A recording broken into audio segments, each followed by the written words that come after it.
My first goal for doing the werewolves storyline is I just wanted it to be successful.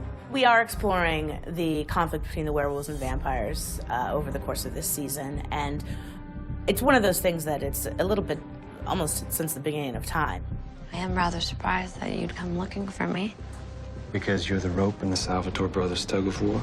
No, because I'm a vampire who could kill you in your sleep. By virtue of being damned to the night, these two completely different creatures battle it out. I'm gonna put some silver in a Mason Lockwood and prove he's a werewolf. See you at the barbecue. Unlike other, movies and TV shows, a werewolf bite can kill a vampire in our world of Mystic Falls. How bad is it? It hurts. Werewolves have a perceived advantage. However, vampires can turn people at will and create more vampires, whereas with the werewolves, it's a little more difficult because it's a bloodline. So if the vampires aren't happy with the werewolves, they can sort of set out to eliminate those bloodlines and make the werewolves extinct. Vampires, according to our mythology, wiped out werewolves, and you can see why. I mean, it would be like wiping out a disease. Caroline. You just stood there when they were going to kill us? I'm sorry. No, it's too late. Because we're not friends anymore. Take that back to your little werewolf pack and you get the hell out of my house. It's a cultural war of two people that are basically just not destined to be on the same team. And that's why it's been fun to explore Caroline and Tyler's relationship, because really there's so much working against them. It's very much Romeo and Juliet in that way.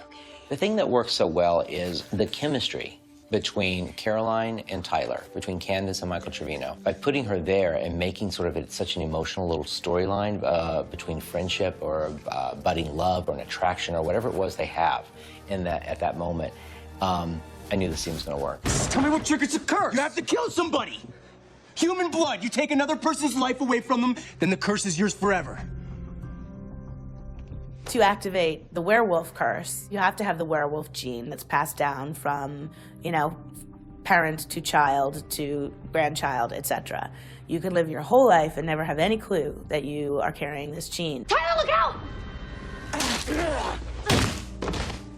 Someone has to die at your hands in order to trigger the curse. And Mayor Lockwood had never triggered the curse. Most people in the Lockwood family hadn't. They never really turned into wolves, not, since the olden days. It's sort of that we were playing that the curse had been snuffed out.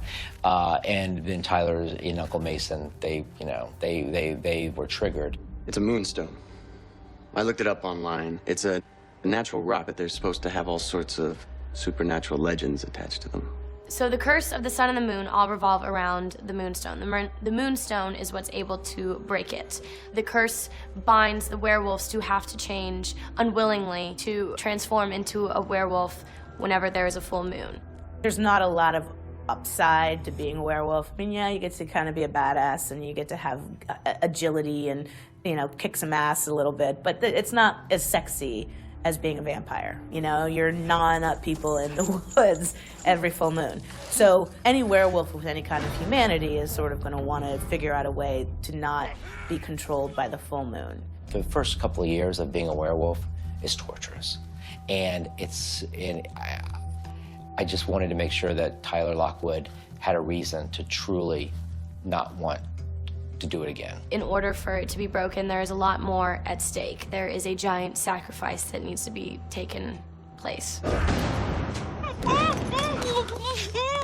It involves a witch, it involves a vampire, it involves the moonstone, and most significantly, it involves the blood of the doppelganger. Those of us who have seen the whole season know that there's actually a lot more to it than that, and that the curse itself is something that, much like the game of telephone, has been perverted and distorted over the years, and when it all comes down to it, this curse has nothing to do with the sun and the moon and the werewolves and the vampires whatsoever.